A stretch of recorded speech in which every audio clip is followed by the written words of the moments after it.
time in NHL history, O Canada will be performed in English and Punjabi. O Canada, ਅਸੀਂ ਸਦਾ ਰਖਵਾਲੇ ਤੇਰੇ.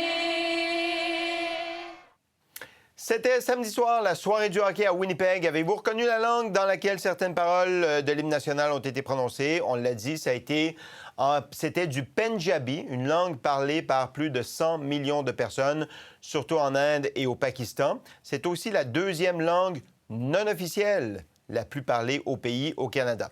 L'événement s'est produit dans le cadre d'une soirée sous le thème de la culture sud-asiatique. Pas de français, mais de l'anglais, évidemment, et du Pendjabi. Jean-François, vous en pensez quoi? Moi, je trouve absolument fascinant le parcours identitaire du Haut-Canada. Alors, vous savez qu'en 1880, ça a été créé pour les célébrations de la Saint-Jean-Baptiste. À ce moment-là, les jeunes ne le savent pas, mais le Canada, ça voulait dire le Québec. Quand on disait Canada, ça voulait dire le Québec. Et donc, on chante la religion des Québécois, le grand fleuve, c'est le fleuve Saint-Laurent, c'est pas un fleuve à Vancouver. Et donc, dans les années 60, par appropriation culturelle, le Canada anglais, le Canada en entier, a repris ce chant-là, on a fait une version anglaise. Et maintenant, à Winnipeg, on le chante en anglais et dans une autre langue. Donc, on est tellement éloigné de l'hymne à la québécité, à la valeur des Québécois et des pionniers qui avaient les fleurons glorieux, dont notre front était singe, etc. Alors, il y a une inversion complète de cet hymne-là qui est maintenant utilisé pour le multiculturalisme canadien. Bon, je tiens à dire que moi, peut-être contrairement à des collègues, je n'ai aucune difficulté à ce qu'un hymne national soit parfois chanté dans une autre langue parce que ça fait partie de l'adhésion. J'adhère à mon pays, je chante l'hymne national américain en espagnol et en anglais, j'ai pas de difficulté. La difficulté ici, c'est l'effacement du français.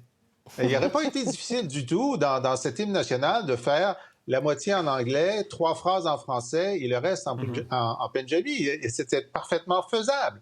Mais dans l'univers linguistique canadien-anglais est en train de se transformer en effaçant de plus en plus le français parce que démographiquement, à l'extérieur du Québec, les deux langues indiennes, le Pendjabi et l'hindi, sont plus parlées que le français, comme les deux langues chinoises sont plus parlées que le français. Donc, démographiquement, il est normal que spontanément, les gens disent « le français n'a pas d'importance, il ne nous représente pas ».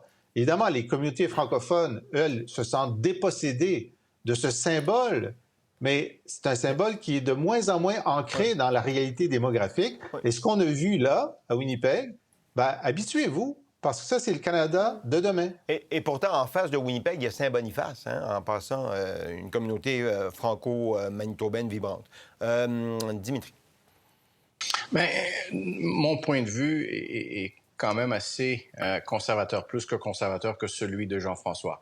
Je pense que la question principale qu'on doit se poser toujours comme société, c'est que voulons-nous être et que voulons-nous représenter? Si ce n'est rien de plus qu'un territoire géographique, je pense que la communication ou le questionnement commence et finit juste avec si on répond oui à cette question. L'hymne national de quelconque pays devrait toujours être chanté dans ses langues officielles. Quand il y en a une langue officielle, ben c'est la langue officielle. Quand il y en a donc deux... c'est pas touche à la version bilingue. On peut pas incorporer une troisième langue. Selon moi, non. Et ce n'est pas une question uniquement de l'hymne national, Sébastien. C'est une question de dire... Puis j'ai visité de mon vivant une grande partie de ces pays-là. C'était lors de mes années avec M. Harper, plus de 100 pays. Il n'y a pas un pays qui est plus accueillant que le Canada. Et aussi de dire c'est une question d'intégrer et tout le reste. Bien, on ne peut pas intégrer en excluant. Et ce que nous avons fait hier ou avant-hier lors de ce match de hockey, nous avons exclu le français pour inclure le Pendjabi.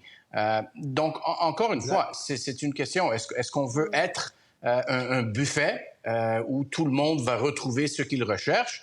Ou est-ce que nous voulons être quelque chose de défini où nous sommes une société avec des valeurs bien définies? Et il n'y a pas un autre pays dans le monde où les gens peuvent venir peu importe d'où ils proviennent, peu importe leur identité, peu importe leur religion, peu importe leur orientation sexuelle. On ne juge personne d'où il provient. Je suis un fils d'immigrant. Mais encore une fois, les valeurs d'ici, si on ne veut pas les définir, ben on peut demeurer un buffet. Michel.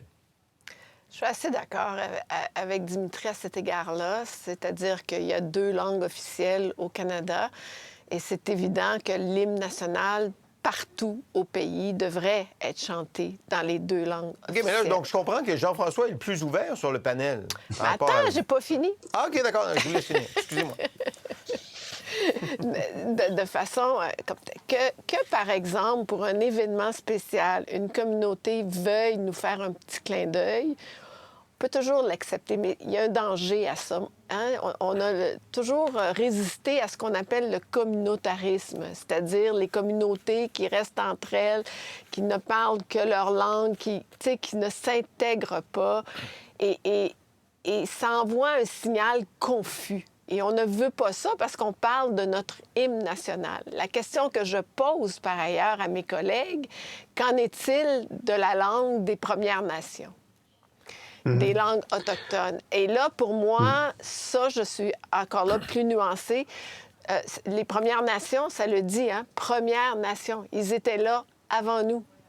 Et donc, que des Premières Nations veuillent chanter l'hymne national dans leur langue, je n'aurais pas de difficulté avec ça.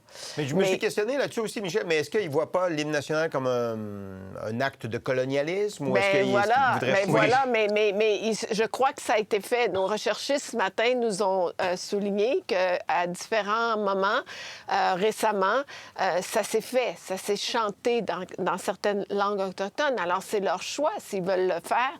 Et ils peuvent le faire, mais j'aurais un respect pour ça, d'une certaine façon, parce qu'ils ont occupé ce territoire-là avant nous. Mais là, est-ce qu'on va commencer à chanter l'hymne national en italien, en grec, en espagnol? Honnêtement, c'est...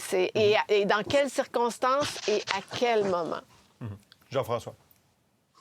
Bien, c'est ça. On a eu cette discussion-là. Moi, dans un Québec indépendant, l'hymne national va être en français. Maintenant, si... Vraiment? Dans une... On est surpris. Je vous l'annonce, là. Ça va être dans le programme, vous allez voir. Bon, alors, puis ça ne sera pas le Haut-Canada parce qu'ils nous l'ont emprunté, puis on peut le chanter une fois de temps en temps, mais c'est sûr que ça en prend un autre. Bon, mais moi, je n'ai pas de difficulté à ce que, de temps à autre, dans des célébrations d'adhésion, on puisse le chanter en français en Ojibwe ou à la Saint-Patrick. Je veux dire, si la foule veut se mettre, d'Irlandais veulent se mettre à chanter une partie en anglais ou à une célébration italienne, une partie en italien, pour moi, dans la mesure où le français est l'ancrage et la version officielle est celle qu'on chante à 95% du temps, pour moi, c'est des signes d'adhésion. Je me sens tellement québécois que moi, italo-québécois, j'ai même traduit deux paragraphes en italien, puis je vais vous le chanter aujourd'hui. Il ne faut pas que ça devienne la norme, mais je pense que ce sont des signes de conciliation que moi, je trouverais... Je trouverais tout à fait correct. Mais toi, ce que tu veux pas, Jean-François, c'est l'anglais. Tu veux pas d'anglais.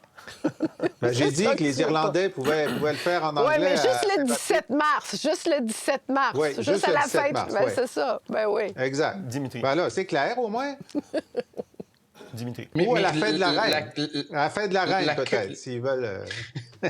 Mais l'accueil et l'intégration que reçoivent tous les nouveaux arrivants, incluant mes ancêtres, ma mère, ma grand-mère, ici au Canada, on n'a pas besoin d'aller aussi loin sur presque tout. On est déjà un peuple et un pays accueillant. Mais il ne faut pas oublier que c'est le Canada. Ce n'est pas la Grèce, ce n'est pas l'Italie, ce n'est pas l'Inde, ce n'est pas la Chine, c'est le Canada. OK. Alors là, Sébastien, je déclare solennellement que je suis d'accord avec Dimitri. Voilà, vous êtes raccommodés. C'est bien, ça. Pour voir nos émissions en entier, rendez-vous sur la chaîne Ici RDI.